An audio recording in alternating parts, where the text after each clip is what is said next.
શું prevention of money laundering act આ કાયદા હેઠળ ઈડીએ જ્યારે કોઈની ધરપકડ કરી હોય તો કોર્ટ આ ધરપકડમાં હસ્તક્ષેપ કરી શકે?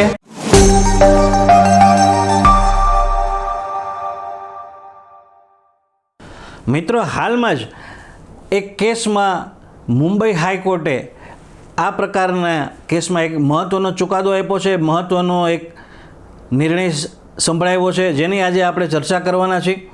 મિત્રો, આ જે કેસ હતો મુંબઈ હાઈકોર્ટનો Y Shiva Reddy versus ED, આ કેસ જે હતો એ મુંબઈમાં જે વિરાર આવેલું છે, વિરાર મ્યુનિસિપલ કોર્પોરેશન, એ વિરાર મ્યુનિસિપલ કોર્પોરેશનમાં મોટા પાયે જેને કહેવાય કે જે બાંધકામો થયા હોય એમાં ભ્રષ્ટાચાર આચરવામાં આવ્યો હતો, કરોડો રૂપિયાનો ભ્રષ્ટાચાર થયો હતો એવી ફરિયાદ થઈ અને એમાં ઈડીએ પછી આ વાય શિવા રેડ્ડીની ધરપકડ કરી હતી.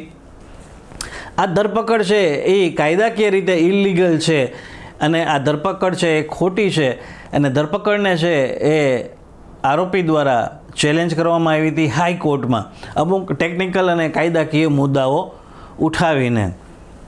મિત્રો, જ્યારે મુંબઈ હાઈકોર્ટમાં આ કેસ સુનાવણી ઉપર આવ્યો ત્યારે મુંબઈ હાઈકોર્ટે આ કેસમાં એવું સ્પષ્ટ કીધું કે જ્યારે તપાસનો શરૂઆતનો તબક્કો હોય ત્યારે કોર્ટ છે એ પુરાવાનું ઊંડું મૂલ્યાંકન કરતી હોતી નથી. કોર્ટે માત્ર એટલું જ જોવાનું હોય છે કે તપાસ કરનાર અધિકારી પાસે આરોપીની અટક કરવા માટે પૂરતા પુરાવા હતા કે કેમ, રીઝન ટુ બિલીવ. તો આ કેસમાં કોર્ટે જોયું કે ઈડી પાસે આરોપીની અટક કરવા માટે થઈને પ્રાઇમા ફેસી કેસ છે એ સ્ટ્રોંગ હતો. પ્રાઇમા ફેસી જે ટેકનિકલી કે એવિડન્સ હતા એ બધા પૂરતા હતા પુરાવા અને એની ધરપકડ છે કરવામાં આવી હતી. એટલે આ આરોપીએ જે પોતાની ધરપકડ સામે ચેલેન્જ કર્યું હતું એ અરજી આરોપીની કોર્ટે ફગાવી દીધી.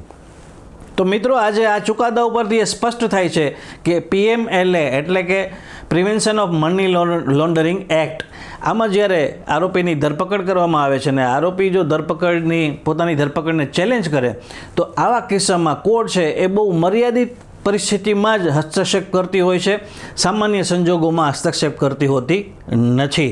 મિત્રો, તમારી પાસે પણ મની લોન્ડરિંગ એક્ટ મુજબના કોઈ પણ પ્રશ્ન હોય, કાંઈ મૂંઝવણ હોય તો તમારા પ્રશ્નો કોમેન્ટ બોક્સમાં જરૂરથી મૂકશો. કાયદાની વાતો છે એનો જવાબ આપવાનો પ્રયાસ કરશે અને તમારી મૂંઝવણ દૂર કરવાનો પ્રયાસ કરશે. મિત્રો, તમને આ વિડીયો પસંદ આવ્યો હોય તો તમારા ગ્રુપમાં શેર જરૂર કરજો અને આ જ પ્રકારની કાયદાકીય કાનૂની સચોટ માહિતી મેળવવા માટે કાયદાની વાતોને ફોલો કરો, કાયદાની વાતોને સબસ્ક્રાઈબ કરો.